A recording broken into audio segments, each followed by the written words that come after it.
हर हर महादेव। श्री शिवाय नमस्तुभ्यम। आप सभी कमेंट में हर हर महादेव अवश्य लिखिएगा। आइए आज के वीडियो में हम देखते हैं सावन शिवरात्रि का व्रत कब रखा जाएगा, पूजा का शुभ मुहूर्त कब से कब तक है, चारों पहर की पूजन का शुभ मुहूर्त कब से कब तक है, जलाभिषेक करने का शुभ मुहूर्त कब से कब तक है, हम कौन सा उपाय सावन की शिवरात्रि पे कर सकते हैं कि हमारी सभी मनोकामना पूर्ण हो। सावन शिवरात्रि का बहुत ही बेसब्री से सबको इंतजार रहता है, क्योंकि शिवरात्रि तो हर महीने आती है, लेकिन जब सावन मास में शिवरात्रि आती है तो उसका महत्व बहुत ही अधिक बढ़ जाता है, क्योंकि यह माह भगवान शंकर को बहुत अधिक प्रिय है। इस माह में भगवान शंकर की विधि विधान से पूजा अर्चना करने के बाद हमें उनकी शिवरात्रि व्रत कथा का श्रवण भी अवश्य करना चाहिए। उसके बाद आरती करनी चाहिए। और सावन शिवरात्रि की जो व्रत की पूजा की जाती है वो प्रदोष काल के समय ही की जाती है, ज्यादातर शाम के समय, और चाहे तो प्रदोष काल से पूजन शुरू हो जाती है और रात्रि तक चलती है।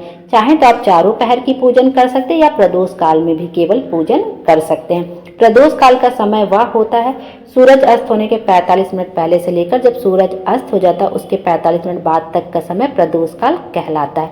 बहुत सारे लोग सावन शिवरात्रि का व्रत भी रखते हैं और बहुत लोग केवल सावन शिवरात्रि पर व्रत नहीं रखते हैं, केवल पूजन वगैरह करते हैं।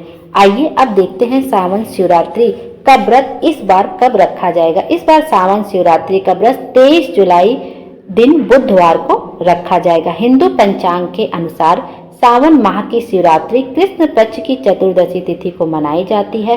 सावन शिवरात्रि तिथि की शुरुआत 23 जुलाई को सुबह 4:39 पर शुरू होगी और इस तिथि का समापन 24 जुलाई को अर्धरात्रि में 2:24 पर होगा। इसके कारण 23 जुलाई दिन बुधवार को सावन शिवरात्रि का व्रत रखा जाएगा।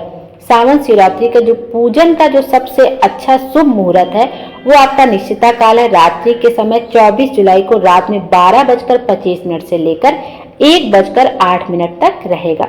यह शुभ मुहूर्त है। आप चाहें तो इस शुभ मुहूर्त में भी पूजन कर सकते हैं या सारी रात्रि पूजन कर सकते हैं या प्रदोष काल में भी पूजन कर सकते हैं, क्योंकि शिवरात्रि का दिन इतना पावन होता है कि आप सारे दिन में कभी भी पूजन करेंगे आपको पुण्य फल मिलना ही मिलना है। लेकिन यह पूजन का शुभ मुहूर्त है जो कि रात्रि में है।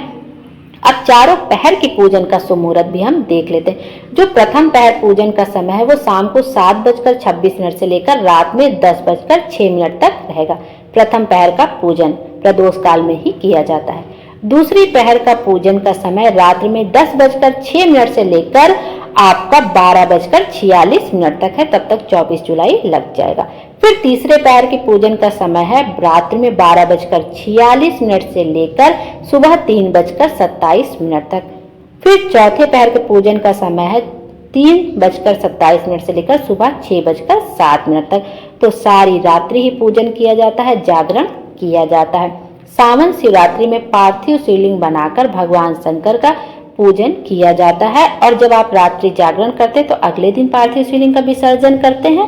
और यदि आप प्रदोष काल में एक पहर का पूजन कर लेते हैं शाम के समय का, तो उसके बाद जब दीपक ठंडा हो जाए तो आप उसके बाद भी पार्थिव शिवलिंग का विसर्जन कर सकते हैं। और जो लोग पार्थिव शिवलिंग बनाकर पूजन नहीं करते हैं, वो जो घर में छोटा सा शिवलिंग होता है या भगवान शंकर की मूर्ति होती है, जिसके पास जो सुविधा होती है वो वैसे भी पूजन कर सकता है। भगवान शंकर हर चीज में प्रसन्न हो जाते हैं, बस वो श्रद्धा देखते हैं, हमारा भाव देखते हैं, हमारी भक्ति देखते हैं। तो जैसे भी बन जाए हमें पूजन करना चाहिए सावन की शिवरात्रि का। अब देख लेते हैं कि जो जलाभिषेक करने का शुभ मुहूर्त है वो कब कब है। शिवरात्रि के दिन ब्रह्म मुहूर्त में जलाभिषेक करना बहुत ही शुभ माना जाता है।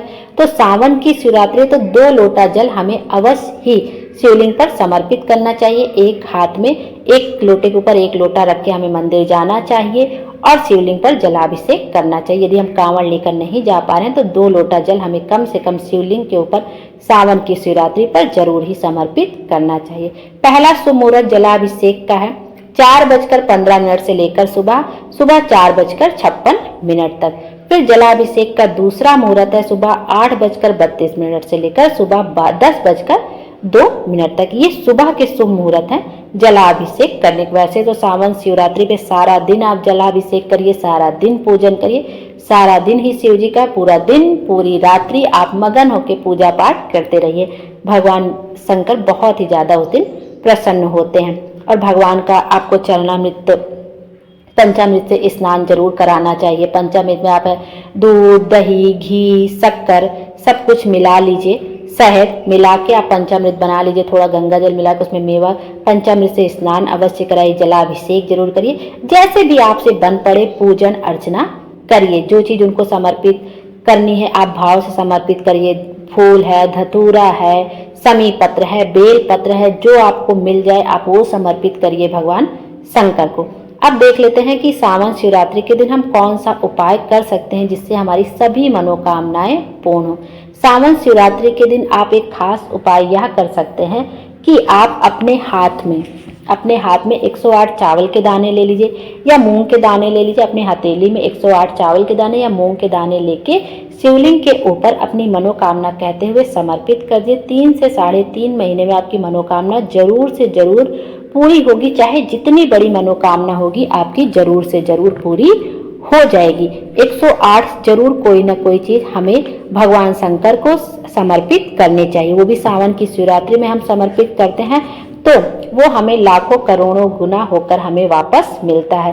एक पंडित जी ने उपाय बताया है धतूरा का उपाय कि यदि आपके घर में बहुत क्लेश हो रहा हो, लड़ाई झगड़ा हो रहा है तो आप एक धतूरे का उपाय कर सकते हैं। आपको करना है क्या, जो धतूरा होता है ग्रीन कलर का, आपने देखा होगा कांटेदार होता है, तो धतूरे के पीछे वाले भाग में जो डंडी वाला भाग में आपको उसमें पीला चंदन लगाना है और धतूरे के ऊपर वाले भाग में आपको लाल चंदन लगाए और इस धतूरे को आपको पार्थिव शिवलिंग पर अर्पित कर देना है। शिवरात्रि के दिन यदि आपने पार्थिव शिवलिंग का निर्माण किया है तो पार्थिव शिवलिंग पर समर्पित कर दें, और नहीं पार्थिव शिवलिंग का आपने निर्माण किया तो ये मंदिर में भी जाके आप समर्पित कर सकते हैं। इससे ग्रह कलेश दूर होता है, परिवार में क्रोध समाप्त होता है और जीवन में खुशियां ही आती हैं। इस तरह से आपको यह उपाय करना है। और यदि आपने पार्थिव शिवलिंग बनाया है तब आप क्या उपाय कर सकते हैं, तो पार्थिव शिवलिंग का जब आप विसर्जन करने लगे तो उस जो पार्थिव शिवलिंग आपने बनाया उसका जलाधारी का मुख आपकी ओर होना चाहिए। जैसे जलाधारी का मुख उत्तर की ओर होता है तो जलाधारी जब आप विसर्जन करने लगे तो आपके मुख की ओर जलाधारी का मुख हो, और जब जल में आप जल में डालें पार्थिव शिवलिंग तो थोड़ा सा जलाधारी का भाग थोड़ा सा दिखता रहे और आपको अपनी मनोकामना कहते हुए जो भी आपकी मनोकामना है, श्री शिवाय नमस्तुभ्यम बोलते हैं, नमः शिवाय बोलते, जो भी आपको मनोकामना है वो कहनी है और पार्थिव शिवलिंग का विसर्जन कर देना है। आपकी मनोकामना जरूर से जरूर पूरी होगी। भोले बाबा हम सब की मनोकामना पूर्ण करें और हमारे जीवन को खुशियों से भर दें। Thank you.